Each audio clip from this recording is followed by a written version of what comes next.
Né le 1er novembre 1920 à Nice, ce jeune homme fut exécuté le 30 juillet 1944 dans une commune des Alpes de Haute-Provence, anciennement les Basses-Alpes. Voici son histoire.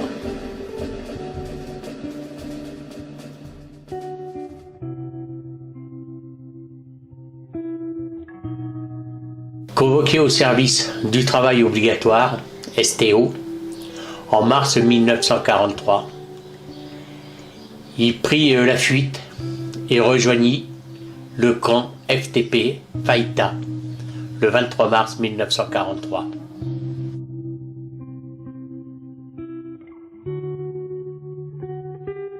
Il fut arrêté par la SIPO à Marseille, mais il parvint à s'échapper par la fenêtre de son siège. Probablement blessé, ayant regagné le maquis, il fut promu chef de groupe le 1er mars 1944.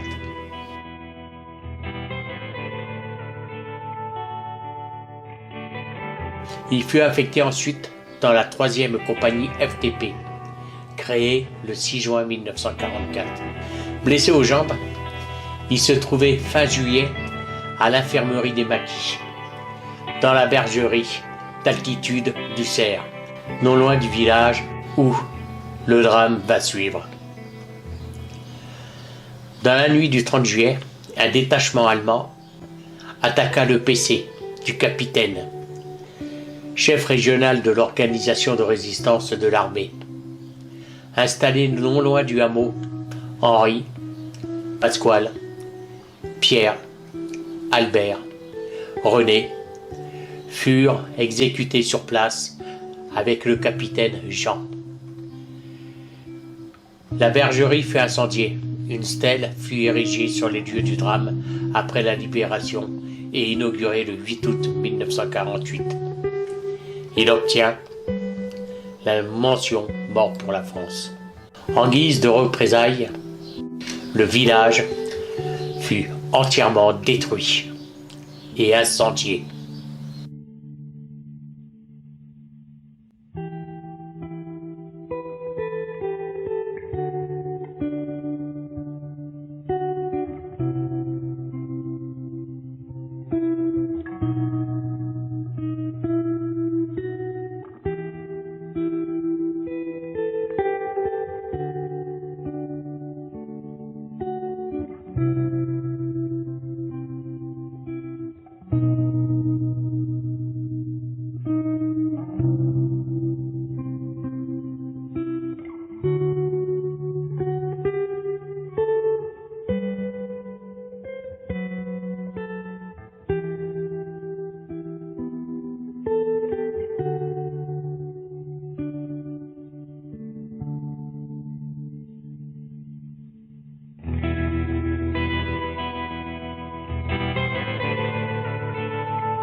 Alors pour ceux qui se souviennent, on vous montre cet endroit où je vais vous faire le récit. Là je vais vous montrer de journée ce lieu avec le village qui a été détruit par une compagnie allemande. Voilà, je vous dis à de suite.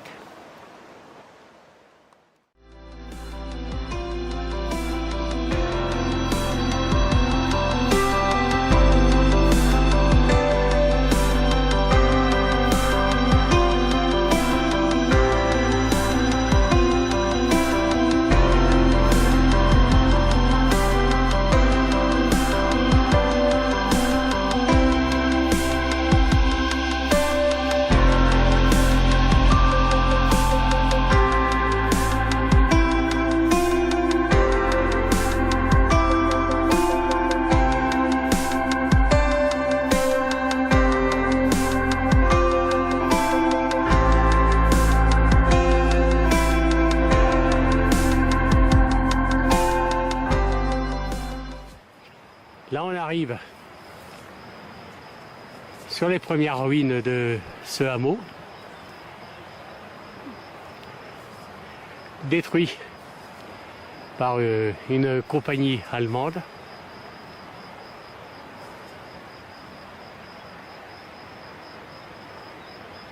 Étant donné qu'ils avaient aidé quelques maquisards, 6 maquisards, et les avaient cachés dans leur commune. Alors, je vais vous expliquer en gros l'histoire de ce village.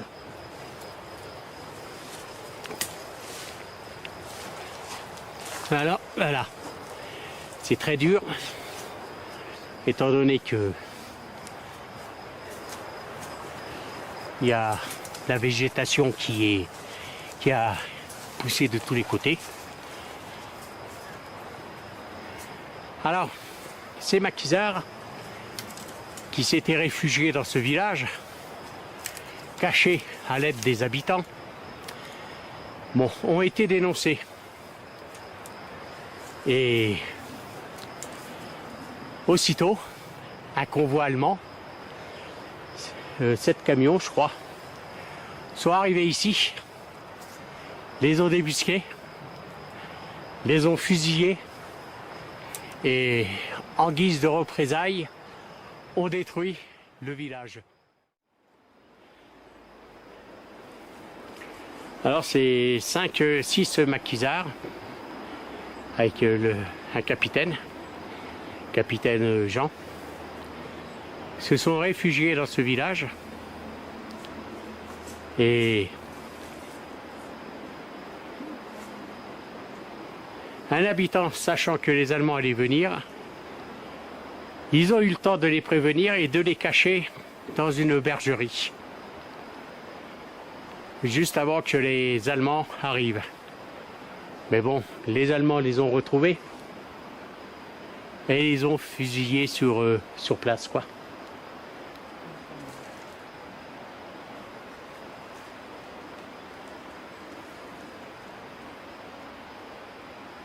Pas oublier que même dans toutes ces petites communes, eh ben, qui est en France, elles ont été touchées aussi par le ravage de la guerre. Déjà, la Première Guerre mondiale.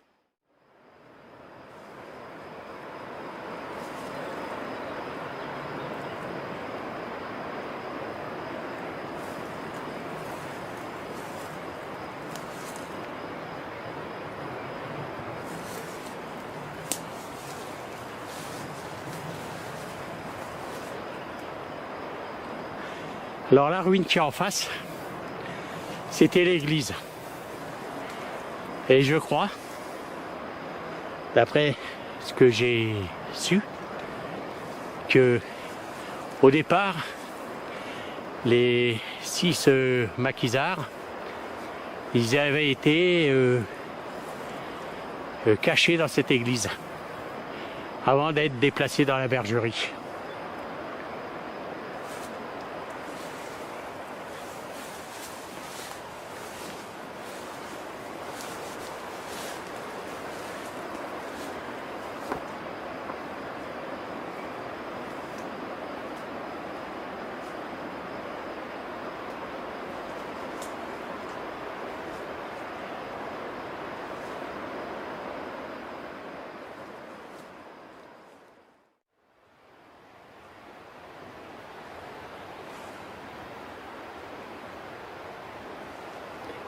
Alors, où c'est qu'on marche avec Christine? On pense que ça devait être une des voies principales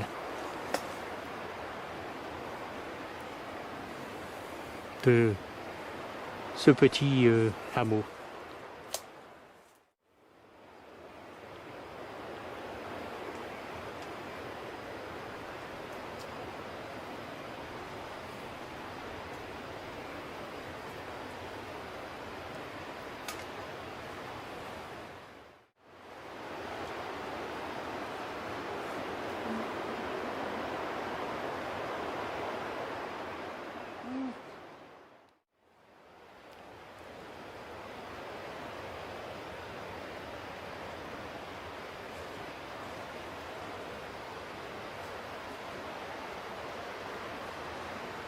Alors l'enfer s'est abattu sur cette petite commune en 1944.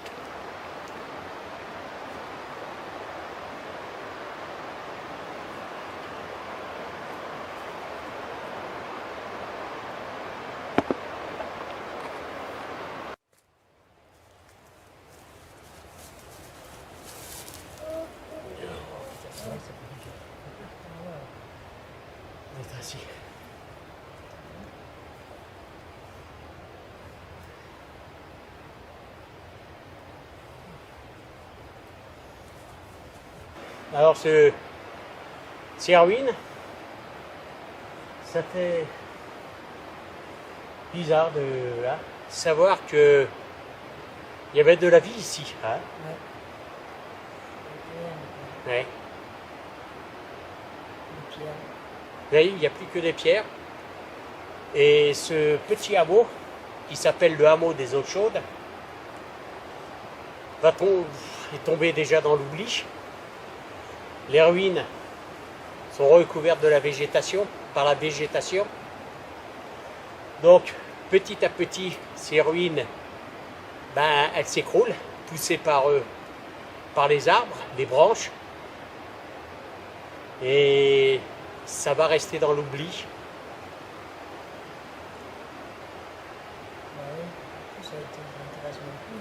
Oui, ça n'intéresse plus personne.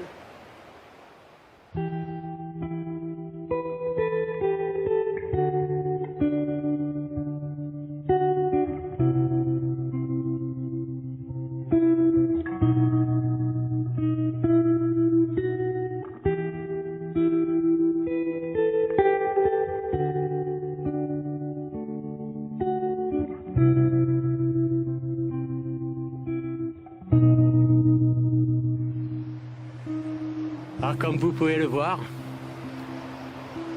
il reste plus rien.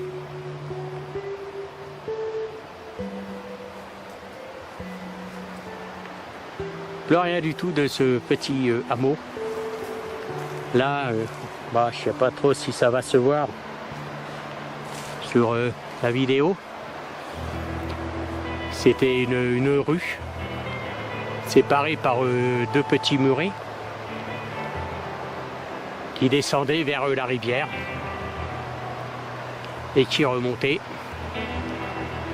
ici, qui continue le prolongement de cet hameau.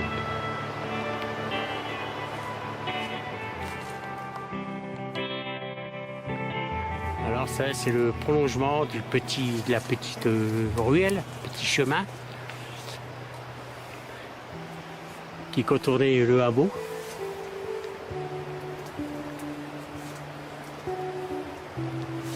Et autour, des habitations complètement dévastées, en ruine. T'as vu le bloc de ferraille là? Ouais. C'est là aussi, d'accord. Ouais.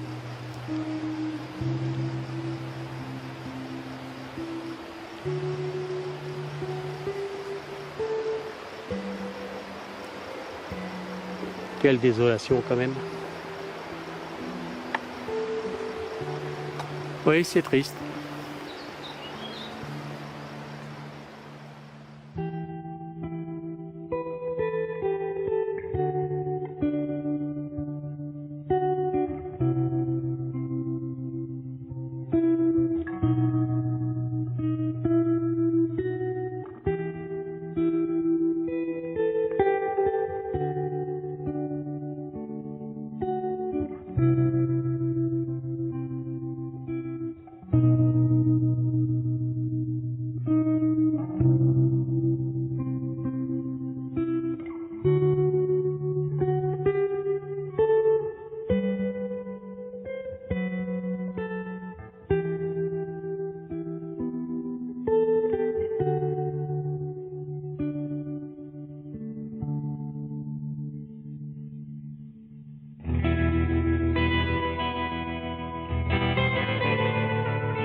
On entend l'eau qui coule, l'eau de la rivière qui contrebas.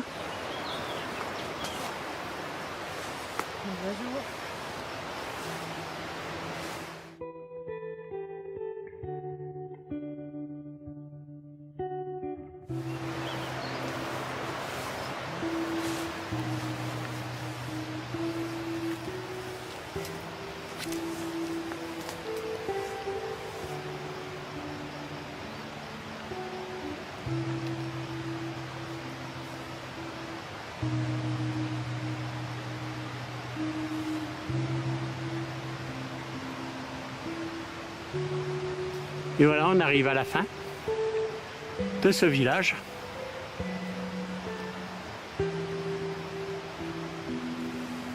Ravagé pendant l'été 1944.